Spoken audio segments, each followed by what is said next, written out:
Intanto un saluto a tutte e tutti, a quanti sono collegati in questo momento. Continuiamo questo ciclo di incontri. Oggi abbiamo come ospite il sindaco di Ploaghe, Carlo Soggiu, che è tra l'altro vicepresidente del GAL, ha seguito insomma dal principio, dalla stesura del piano di sviluppo locale sino ad arrivare ad oggi alla presentazione dei bandi, quindi delle opportunità nei territori di pertinenza del GAL, che ricordo sono 17 comuni, che va da Santa Maria Coghinas sino ad arrivare a Itiri, e abbiamo in questo caso la presentazione a Ploaghe, ancorché insomma virtuale.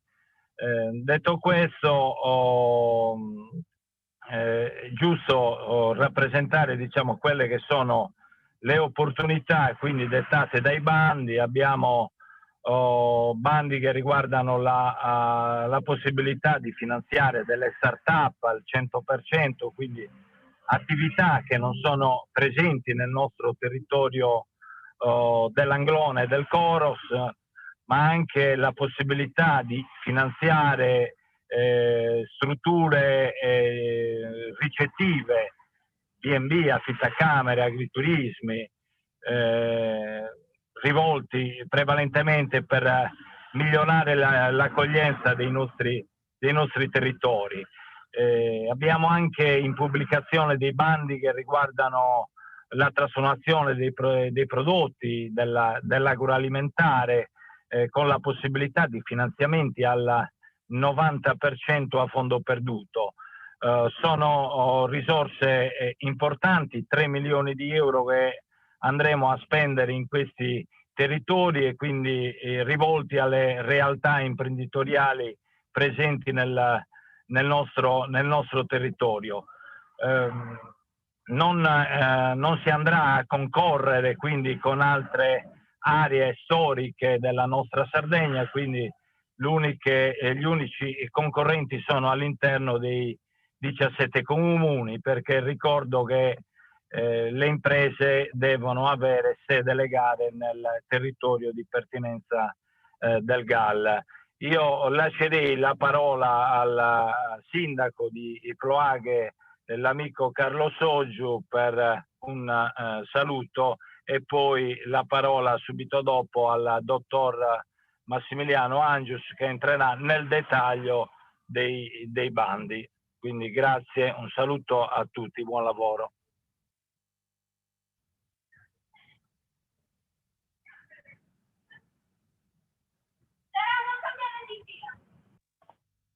Eccomi, mi sentite adesso? Ok, perfetto. Disattivato, chiedo scusa. Buonasera a tutti, sono felice di ospitare anche virtualmente, come diceva lo stesso presidente Gianfranco Sciascia, l'iniziativa di stasera. Come tutti sanno, chi ci segue come GAL sa, noi cerchiamo di, in questa situazione difficile come quella che stiamo vivendo in questo momento con la crisi sanitaria, comunque di fare le nostre azioni di animazione territoriale, ovviamente nell'unico modo possibile. E oggi in qualche modo la sede virtuale che ospita questo incontro, che servirà appunto per divulgare quelli che sono i bandi che il GAL ha messo a disposizione di quello che è tutto il territorio, l'area rurale dell'Anglona, del Coros, insomma, anche se il nome del nostro GAL è GAL Anglona Romagna, comunque riguarda fondamentalmente le unioni del Coros e dell'Anglona.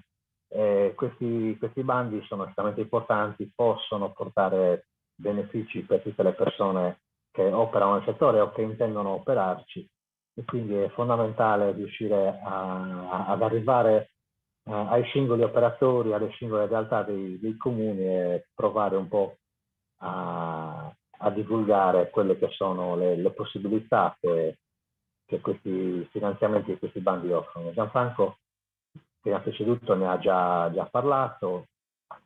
sono diversi settori in cui come GAL abbiamo provato col piano di sviluppo locale a pensare delle strategie che possano in qualche modo rilanciare un settore che è in difficoltà, ma non da oggi. Al limite, appunto, la crisi sanitaria ne ha eventualmente aumentato le difficoltà, ma tutto il settore produttivo italiano, non solo, non quello di ottima salute.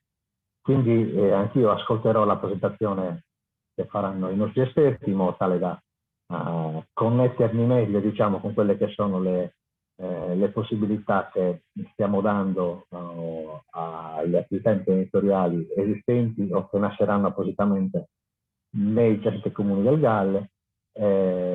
Quindi vi ringrazio intanto per la presenza, ringrazio tutti gli esperti che forniranno il loro supporto e passo immediatamente la parola, credo, a Massimiliano, che inizierà un po' a illustrare quelle che sono le possibilità che questi bandi che abbiamo appena attivato offrono a tutte le popolazioni del territorio. Grazie mille.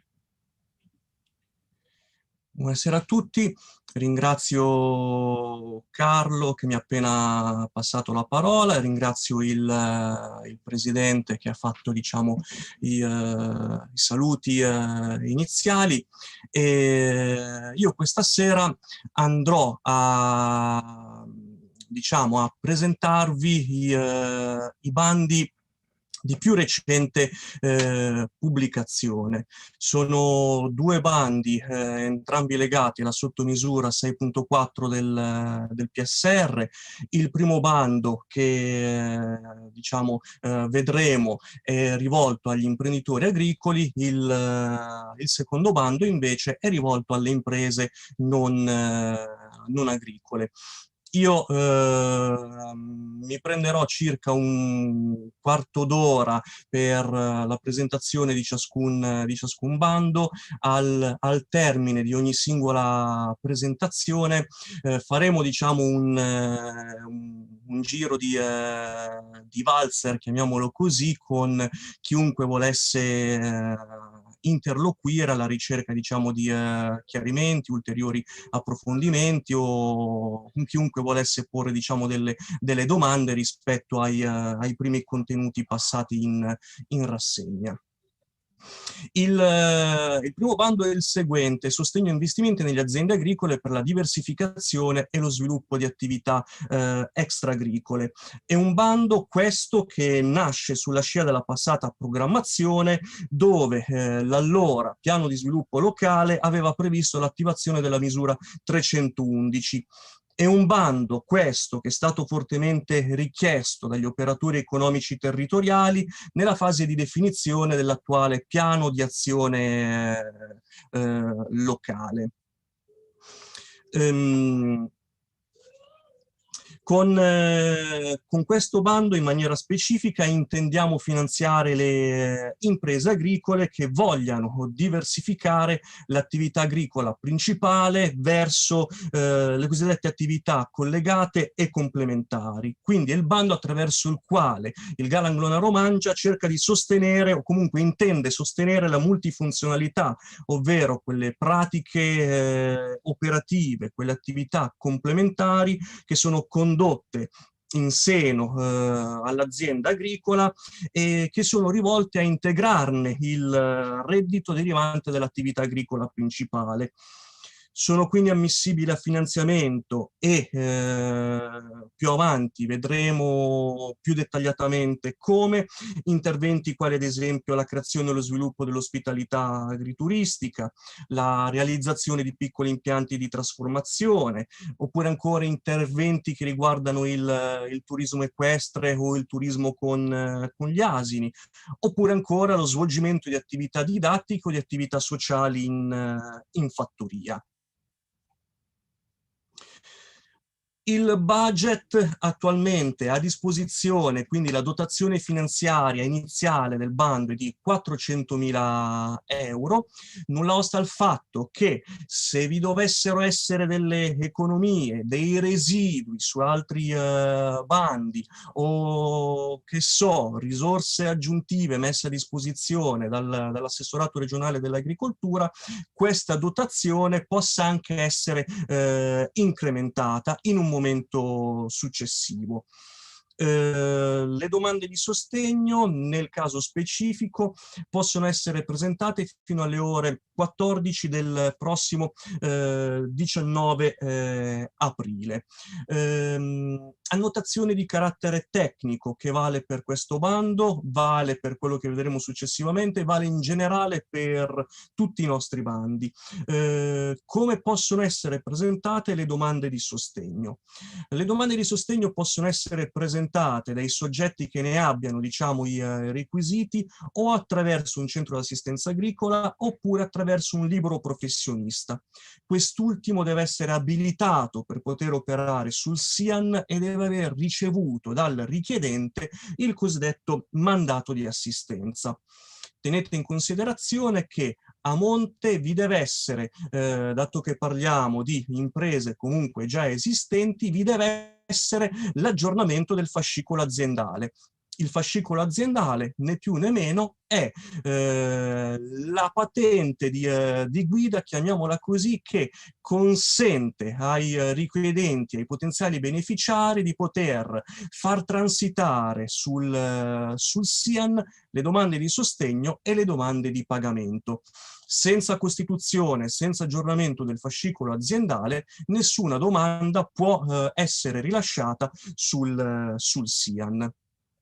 Per quanto concerne questo bando in maniera specifica, oltre alla, o meglio, unitamente alla domanda di sostegno, entro il termine del 19 aprile devono essere presentati anche una serie di allegati. Molto rapidamente, quali sono?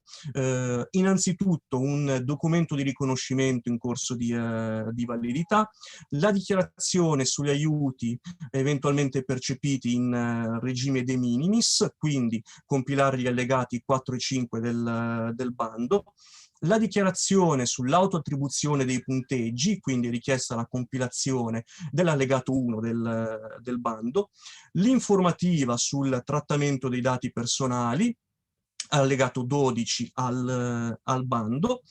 Nel caso in cui la domanda, il progetto venisse presentato ad una società dotata di un organo decisionale collegiale, dovrà essere allegata anche copia della deliberazione con la quale il rappresentante legale viene autorizzato a compiere tutti gli atti, diciamo, necessari, quindi presentazione della domanda di sostegno, eventuale sottoscrizione del provvedimento di concessione del finanziamento, eventuale presentazione delle domande di pagamento. E infine, altro allegato particolarmente importante che deve viaggiare con la domanda di sostegno sul SIAN è l'autorizzazione del proprietario o dei comproprietari alla realizzazione dell'intervento, nonché un titolo comunque idoneo a comprovare la disponibilità giuridica dell'immobile che sarà oggetto dell'investimento. Il contributo massimo concedibile si attesta nell'ordine di 50.000 euro e questo bando prevede un'aliquota di sostegno del 90%. Il restante 10% è a carico del richiedente. Tenete conto che il richiedente dovrà farsi carico anche dell'IVA. L'IVA è una spesa non ammissibile all'interno dei nostri bandi, quantomeno per quanto riguarda i soggetti privati. Quali sono i beneficiari?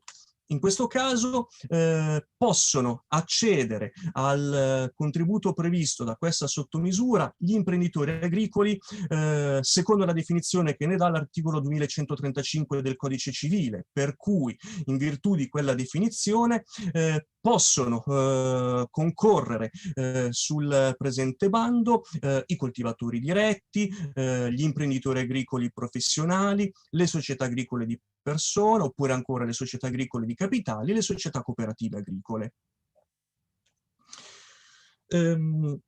Requisiti di ammissibilità, ovvero quali sono sostanzialmente gli ambiti di applicazione, quali sono le condizioni di ammissibilità relative ai beneficiari e relative alle domande da questi presentati. Un primo elemento che dobbiamo tenere in considerazione è quello che attiene l'ambito di applicazione. Lo diceva in apertura di collegamento il Presidente, l'intervento deve essere necessariamente localizzato all'interno di uno dei comuni, di uno dei 17 comuni che costituiscono la nostra area GAL. Il comune di Ploaghe, ad esempio, è uno dei 17 comuni, per cui un imprenditore agricolo che abbia intenzione di realizzare il proprio investimento diciamo, in territorio del comune di Ploaghe, potenzialmente può accedere ai benefici di questa sottomisura. Altro elemento da tenere in considerazione: gli investimenti devono rispettare il massimale previsto per gli aiuti in de minimis, ovvero il limite complessivo di aiuti de minimis concessi ad un'impresa unica non può essere superiore ai 200.000 euro determinati nell'arco di 3 esercizi finanziari, quello in corso e i 2 esercizi finanziari precedenti. Nel caso in cui si dovesse eccedere questo limite massimo di 200.000 euro, il contributo non può essere concesso. Per quanto concerne le condizioni di ammissibilità strettamente connesse ai beneficiari, va tenuto in considerazione indubbiamente che i richiedenti devono essere iscritti nel registro delle imprese della Camera di Commercio e il settore di attività da esse esercitato ovviamente deve essere quello dell'agricoltura. Altro elemento particolarmente importante ed è comune a tutti i bandi è quello che si deve avere la disponibilità giuridica dei beni immobili che costituiscono oggetto dell'intervento. Quindi, in che modo possiamo attestare la disponibilità giuridica del bene?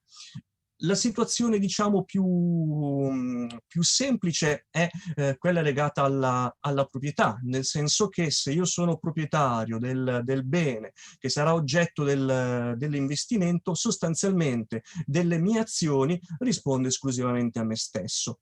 Nel caso in cui io non ne sia proprietario in maniera esclusiva, ma ne abbia la comproprietà, allora dovrò disporre dell'autorizzazione a realizzare l'intervento concessami da parte degli altri comproprietari. Nel caso in cui io sia in possesso di un titolo di possesso, quale può essere il contratto di locazione, oppure abbia necessità di un titolo di possesso, questo dovrà essere registrato a norma di legge, redatto per iscritto, dovrà essere tracciato all'interno dello stesso fascicolo aziendale. Tenete in considerazione, per quanto concerne il titolo di possesso, un elemento particolarmente importante.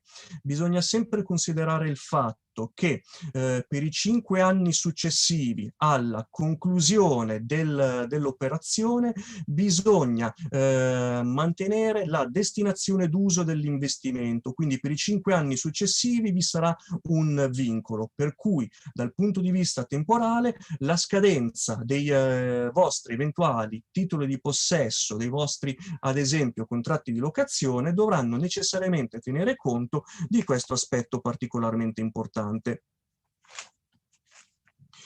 Per quanto concerne gli interventi ammissibili e le tipologie di spese per investimenti che possono essere finanziate, che possono essere realizzate, possiamo distinguere principalmente 4 gruppi di spese. In primo luogo, tutto ciò che afferisce alla costruzione e al miglioramento di beni immobili. In secondo luogo, l'acquisto di nuovi macchinari o di nuove attrezzature o di nuovi arredi. In terzo luogo, le spese generali che siano direttamente collegate alle spese per la costruzione o il miglioramento di beni immobili, oppure alle spese sostenute per l'acquisizione di nuovi macchinari o di nuove attrezzature. E infine gli investimenti immateriali, quali ad esempio l'acquisto o lo sviluppo di programmi informatici, oppure l'acquisto di particolari brevetti o di particolari licenze o marchi commerciali. Altro aspetto particolarmente importante da tenere in considerazione quando parliamo di investimenti e di interventi ammissibili è tutto ciò che ha a che fare con la cosiddetta congruità e ragionevolezza della spesa. Anche questo è un elemento comune a tutti i nostri bandi, rispetto al quale occorre prestare molta attenzione. Il primo elemento da prendere in considerazione per quanto concerne la congruità, per quanto concerne la ragionevolezza delle spese, è il prezzario regionale per le opere pubbliche. Prezzario regionale per le opere pubbliche che viene integrato per le tipologie di spese che non sono in esso comprese dal prezzario dell'agricoltura della regione autonoma Sardegna. Nel caso in cui vengano acquistati beni materiali oppure impianti tecnologici o macchinari o attrezzature o componenti edili non a misura, non compresi nei predetti prezzari, occorre fare ricorso al meccanismo dei preventivi. Mi raccomando, in questo caso dovete disporre di 3 preventivi assolutamente comparabili tra di loro, che si caratterizzino per gli elementi che sono specificamente riportati anche all'interno del bando e che siano rilasciati da ditte in concorrenza fra loro. Altro elemento su cui richiamo la vostra attenzione, perché è stato oggetto anche di richieste di chiarimento nei precedenti incontri, è ciò che riguarda la posizione del cosiddetto CUP, il codice univoco di progetto. Allora, il CUP è un codice che viene rilasciato dal GAL nel momento in cui viene sottoscritto il provvedimento di concessione del finanziamento, e il CUP obbligatoriamente deve essere riportato su tutti i documenti giustificativi di spesa e di pagamento. Nel caso in cui il richiedente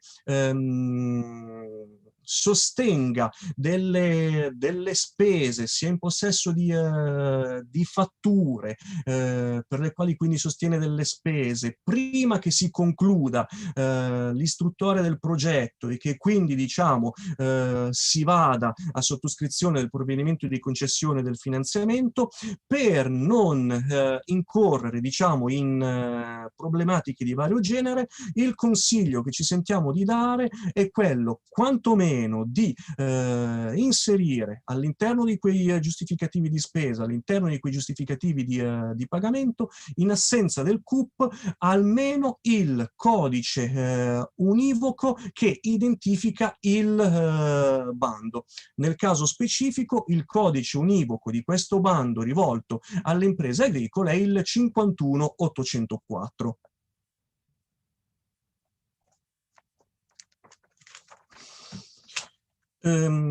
Quali sono in maniera, diciamo, più specifica gli interventi ammissibili nell'ambito di questo bando? Attraverso il bando rivolto alle imprese agricole, il GAL sostiene gli investimenti per la creazione e lo sviluppo dell'ospitalità agrituristica e per lo sviluppo dell'agricampeggio. Investimenti per la realizzazione di piccoli impianti aziendali di trasformazione, oppure ancora per la realizzazione di spazi attrezzati per la vendita dei prodotti, purché questi, attenzione, non siano compresi nell'allegato 1 del Trattato sul funzionamento dell'Unione Europea. Quindi non deve trattarsi nell'ambito di questo bando di prodotti agricoli. La trasformazione di prodotti agricoli, cioè prodotti compresi nell'allegato 1 del Trattato sul funzionamento dell'Unione Europea, sarà oggetto di sostegno, di possibile finanziamento attraverso un altro bando del GAL relativo alla sottomisura 4.2 del PSR che verrà pubblicato prossimamente. Altra tipologia di investimenti che possono ricadere all'interno di questo bando, quelli relativi alla realizzazione di spazi aziendali che siano attrezzati per sostenere il turismo a cavallo oppure il turismo con gli asini. È sostenibile attraverso questo bando l'investimento concernente la realizzazione di spazi aziendali che siano attrezzati per poter svolgere attività didattiche oppure attività sociali in fattoria. E infine un'altra tipologia di investimenti potenzialmente ammissibili con questa sottomisura, la 6.4.1, è la riqualificazione delle strutture e del contesto paesaggistico, quantomeno nelle aziende agricole che già offrono servizi agrituristici oppure servizi in quanto fattorie didattiche oppure fattorie sociali. Tra gli interventi non ammissibili, come vi dicevo, troviamo sempre l'IVA e inoltre l'acquisto di materiali e attrezzature usati, l'acquisto di materiali di consumo, l'acquisto e la messa a dimora di piante annuali oppure poliennali a ciclo breve, e in ogni caso non sono ammissibili le piante destinate a produzioni agricole o forestali. Non è ammissibile l'acquisto di materie prime di semilavorati, non è ammissibile l'intervento di semplice sostituzione di mobili e attrezzature, l'acquisizione di impianti fotovoltaici per la produzione di energia elettrica, anche se finalizzati all'autoconsumo aziendale, non è un intervento ammissibile, e non sono finanziabili neanche i cosiddetti investimenti di mera sostituzione. Per quanto concerne i criteri di selezione, incominciamo a dire che ciascuna domanda, per poter risultare diciamo ammissibile, potenzialmente finanziabile, deve superare la soglia minima di almeno 2 punti. I punteggi vengono autoattribuiti dal richiedente in fase di presentazione della domanda di sostegno attraverso la compilazione dell'allegato 1 al bando. I criteri di selezione sono organizzati in base a 3 macro aree. Una prima area è quella che fa riferimento alle caratteristiche del richiedente, e quindi qua troviamo punteggi relativi all'età anagrafica, al sesso e al titolo di studio. Sono previste in maniera specifica delle premialità dal punto di vista anagrafico per quanto concerne i soggetti che non abbiano ancora compiuto i 41 anni di età, e per quanto concerne il sesso è prevista una premialità nel caso in cui la domanda sia presentata da una donna. Per quanto concerne invece il titolo di studio, le premialità vanno diciamo decrescendo da un massimo di 3 punti che è riconosciuto a coloro che possiedono un titolo di studio post laurea, fino ad arrivare ad al punteggio 1 riconosciuto ai soggetti che siano in possesso di diploma di scuola media superiore. Una seconda macroarea è quella che fa riferimento alla qualità e all'innovazione dell'idea progettuale.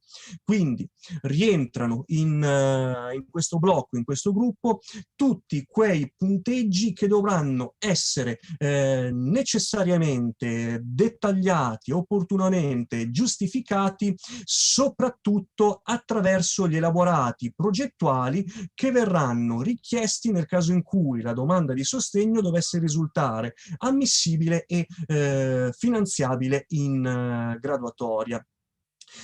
Un aspetto particolarmente importante è quello relativo alla cantierabilità. La cantierabilità può comportare il riconoscimento di 5 punti.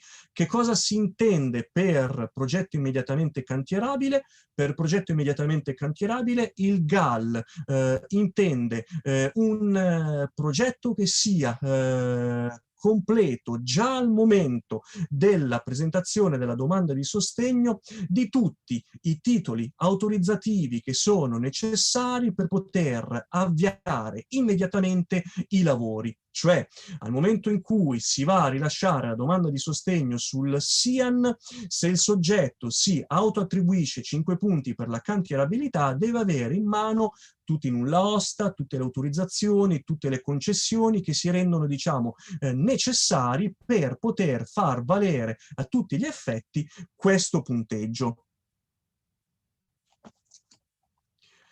Infine, la terza e ultima macroarea è quella relativa alla propensione ad agire in sinergia con altri attori locali, ovvero è il punteggio che il soggetto si autoattribuisce nel caso in cui assuma l'impegno ad aderire in prospettiva ad una rete di operatori economici che promuovono il territorio, quindi l'area GAL, con servizi di natura turistica. In fase di presentazione della domanda di sostegno il richiedente contrae un impegno. Nel momento in cui andrà a presentare la domanda di saldo finale dovrà poi dare atto con evidenze documentali, quindi con documenti scritti, del fatto che effettivamente questa collaborazione, questa rete, questo consorzio, questa intesa è stata formalizzata, ha preso piede, è esistente, è tangibile. Ultimo aspetto su cui ci soffermiamo è quello che fa riferimento alle modalità di finanziamento. È un aspetto questo comune anche agli altri bandi, quindi quello che dirò qui vale anche per il bando che vedremo successivamente. Allora, quali sono le tipologie di domande di pagamento che possono essere presentate? Partiamo col dire che il contributo in conto capitale può essere erogato in un'unica soluzione a saldo oppure in più quote. Primo caso, l'anticipazione. Anticipazione pari al 50% del contributo concesso. Anticipazione richiede però l'accensione di una polizza fideiussoria in favore dell'organismo pagatore. Seconda alternativa, l'acconto. Il richiedente può richiedere al massimo 2 acconti sul contributo che gli è stato concesso. Quindi può richiedere un primo stato di avanzamento lavori ad avvenuta realizzazione di almeno il 30% dell'importo complessivo di spesa ammessa. Un secondo SAL, invece, ad avvenuta realizzazione di almeno il 50% dell'importo totale della spesa ammessa.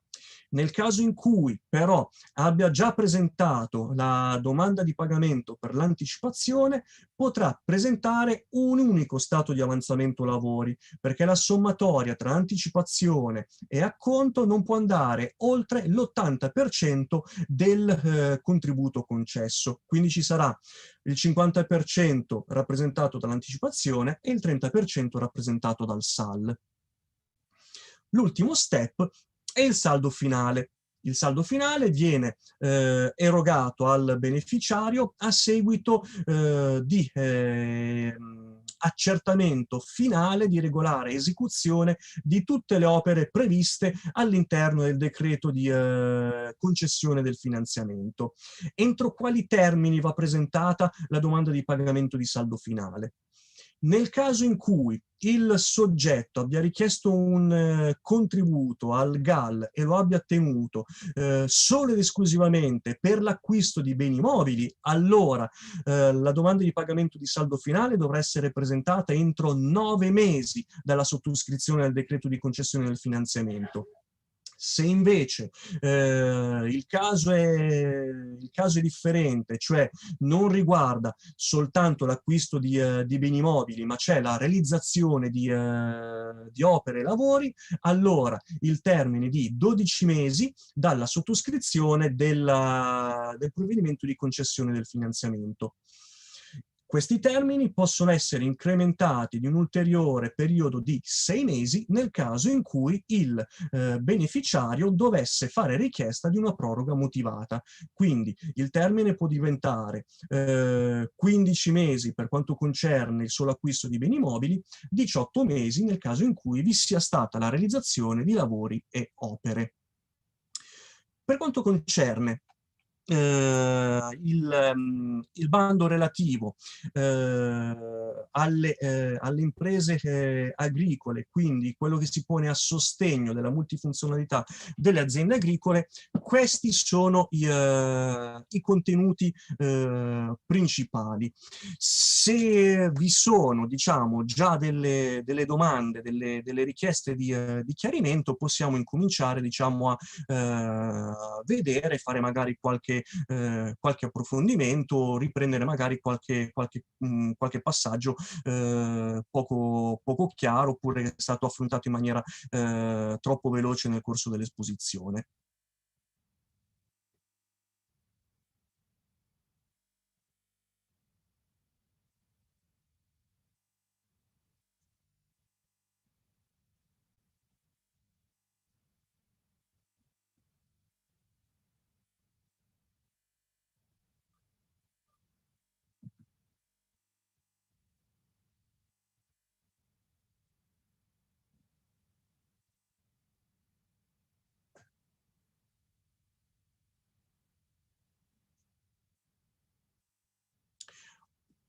Ok, allora, dalla regia mi segnalano che in questo momento non ci sono domande, per cui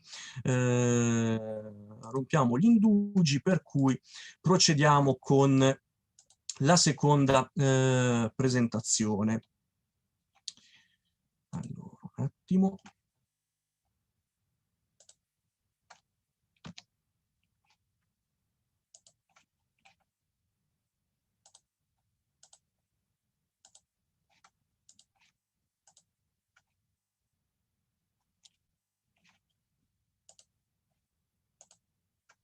Ok.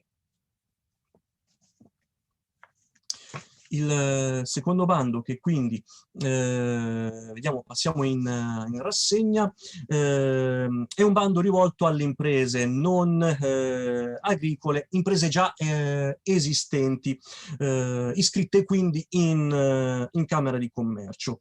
Non agricole, quindi i settori dell'agricoltura e della selvicoltura sono esclusi da questo specifico sostegno. Attraverso questo bando il GAL intende sostenere la realizzazione di investimenti di natura strutturale per incentivare la diversificazione dell'economia nelle nostre aree, con particolare riferimento a 4 specifici settori di intervento: la bioeconomia, la creatività, cultura e attività legate allo sviluppo del turismo rurale, l'enable local community e l'artigianato innovativo. Schematicamente, a che cosa facciamo riferimento con ciascuno di questi 4 settori? Per quanto riguarda la bioeconomia, intendiamo fare riferimento a quelle attività produttive ed economiche che siano basate sull'uso sostenibile di risorse naturali rinnovabili, sulla loro trasformazione in beni e servizi finali e intermedi. La bioeconomia quindi è un'attività economica sostanzialmente ecocompatibile, in cui le risorse provenienti dal settore agricolo e forestale oppure i rifiuti possono essere utilizzati come input da parte delle attività manifatturiere. Per quanto riguarda invece creatività, cultura e tutte quelle attività che sono legate allo sviluppo del turismo rurale, a che cosa facciamo invece riferimento? Facciamo riferimento a quella tipologia di attività, a quella tipologia di servizi d'impresa nell'ambito, diciamo, della creatività in senso lato, della promozione turistica e culturale, della valorizzazione delle risorse territoriali. Il presente bando in maniera specifica sostiene le imprese di servizi che operano in ambito turistico, eccezion fatta però per le strutture ricettive. Per quale motivo? Le strutture ricettive possono essere finanziate attraverso altri bandi, in maniera specifica. L'agriturismo e l'agricampeggio, lo abbiamo visto poco fa con il bando relativo alla sottomisura 6.4.1, mentre la ricettività extraalberghiera, quindi i B&B, le domo, le case e gli appartamenti vacanze e i residence possono essere finanziati attraverso un bando specificamente rivolto a questo target di attività e che è già stato presentato in precedenti occasioni. Enable Local Community, che cosa intendiamo, che cosa facciamo riferimento con questo termine anglosassone? Facciamo riferimento sostanzialmente ad attività economiche che sono rivolte al recupero, che sono rivolte alla valorizzazione in chiave innovativa delle conoscenze e delle relazioni locali. Anche se vogliamo attraverso la rivisitazione in chiave, diciamo, più contemporanea, più moderna delle tradizioni e delle antiche prassi produttive. Infine il settore dell'artigianato, artigianato innovativo, quindi tutte quelle attività economiche in grado di valorizzare le materie prime e il patrimonio artigianale territoriale, riproponendolo in chiave contemporanea con una serie di approcci votati alla creatività, alla innovazione e diciamo, a una miglioria in termini anche di design. La dotazione finanziaria iniziale di 120.000 euro, anche in questo caso le domande di sostegno devono essere presentate entro le ore 14 del 19 aprile 2021. Quali sono gli allegati che devono essere presentati unitamente alla domanda di sostegno? Anche in questo caso documento di riconoscimento in corso di validità, dichiarazione relativa al de minimis, dichiarazione relativa all'autoattribuzione dei punteggi, informativa sul trattamento dei dati personali, autorizzazione del proprietario o del comproprietario a realizzare l'intervento. Se la domanda di sostegno è presentata da una società dotata di organismo decisionale collegiale, anche in questo caso delibera dell'organo pertinente che autorizza il legale rappresentante a compiere tutti gli atti, quindi presentazione della domanda di sostegno, firma del provvedimento di concessione e finanziamento, presentazione delle domande di pagamento. Contributo massimo concedibile in questo caso 40.000 euro, anche questo è un bando che prevede un'aliquota di sostegno del 90%. Vi ricordo anche in questo caso il restante 10% è a carico del beneficiario. Il beneficiario dovrà farsi carico altresì anche dell'IVA in quanto spesa non ammissibile. Beneficiari del presente intervento sono le micro e le piccole imprese non agricole. Microimprese, secondo le definizioni comunitarie, sono quelle che occupano meno di 10 persone e realizzano un fatturato annuale non superiore a 2 milioni di euro. Piccole imprese, quelle che invece occupano meno di 50 persone, realizzano un fatturato annuale non superiore ai 10 milioni di euro. Per quanto concerne i requisiti di ammissibilità, vale sempre il principio legato all'ambito di applicazione, quindi localizzazione dell'intervento necessariamente all'interno della nostra area GAL. Il beneficiario deve essere iscritto nel registro delle imprese della Camera di Commercio, deve avere, come vi dicevo in precedenza, la disponibilità giuridica del bene immobile oggetto di intervento. Anche in questo caso vige il rispetto del massimale previsto per quanto concerne il de minimis, quindi non si può andare oltre la fatidica soglia dei 200.000 euro percepiti in de minimis nel corso di 3 esercizi finanziari, quello in corso e i 2 immediatamente precedenti.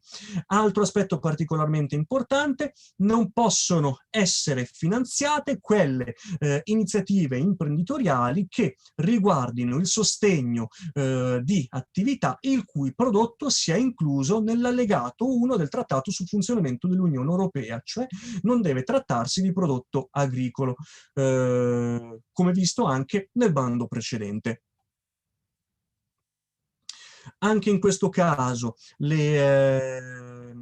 per quanto concerne gli interventi ammissibili, le macro tipologie di spese per investimento sono le stesse viste anche in precedenza, quindi la costruzione e il miglioramento, l'adeguamento di beni immobili, l'acquisto di nuovi macchinari, attrezzature, arredi, le spese generali che siano collegate alle spese o per, diciamo, il miglioramento della costruzione di beni immobili oppure per l'acquisizione di nuovi macchinari, nuove attrezzature, nuovi arredi, e gli investimenti immateriali.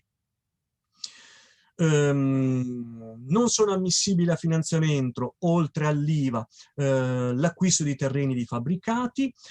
Anche in questo caso non è finanziabile l'acquisto di materiali o di attrezzature usati, l'acquisto di materie prime di semilavorati, l'acquisto di materiali di consumo, le opere di manutenzione ordinaria e straordinaria, gli investimenti di mera sostituzione.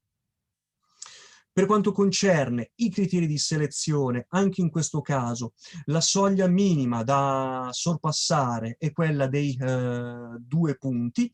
Le macro aree sono le medesime già viste in precedenza, quindi avremo una gamma di criteri di selezione che fa riferimento alle caratteristiche del richiedente, e all'interno di quest'area i punteggi riguardano l'età anagrafica, il sesso e il titolo di studio, e le premialità sono le stesse viste anche nel caso del bando precedente.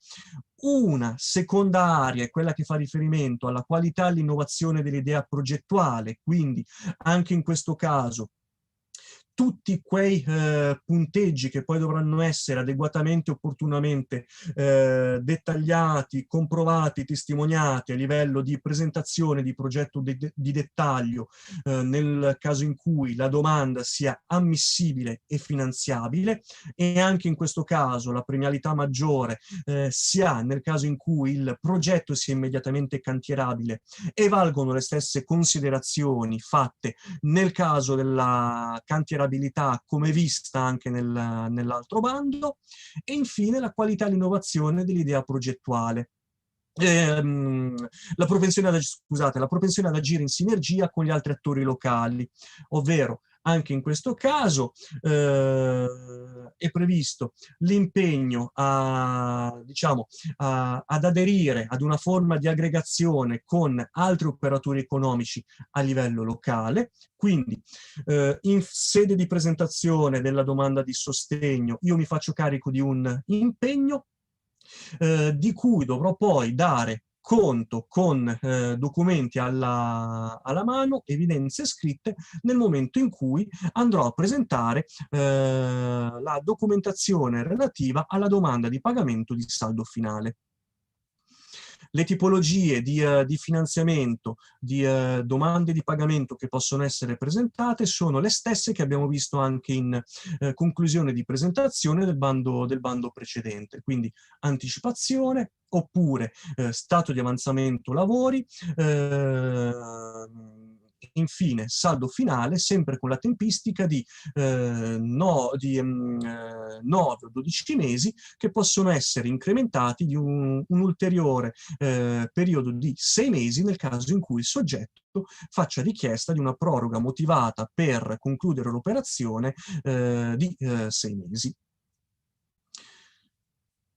Io ho finito per quanto concerne la presentazione schematica anche dei contenuti salienti relativi al secondo bando, quindi anche in questo caso, se vi sono richieste di chiarimento, di ulteriori delucidazioni, approfondimenti, sarò ben lieto, diciamo, di offrirle per quanto possibile.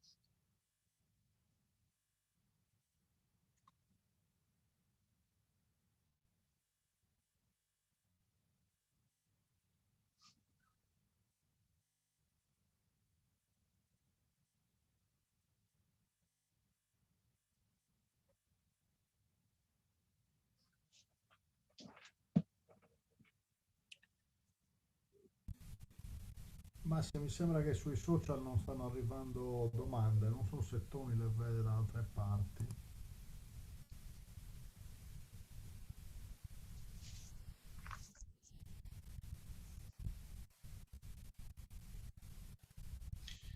Mi sa che neanche da altre parti. Chiedo conferma a Tony. Ok, allora, dalla regia, Simone, mi segnalano che non sono presenti domande. Ecco di prova che saluta, ma aveva una riunione di giunta e il presidente del GAL si trova in una fase di spostamento in auto e quindi anche lui ci saluta. Ok, io vi ricordo che siamo comunque sempre a disposizione all'interno della pagina Facebook, dei post relativi a questa iniziativa. Sono presenti tutti i nostri riferimenti, sia di posta elettronica che di diciamo, i recapiti telefonici. Comunque ve li ricordo, potete scrivere a info@galanglonaromangia.it, oppure potete prendere contatto con il 375 614 3673 oppure 71 finale.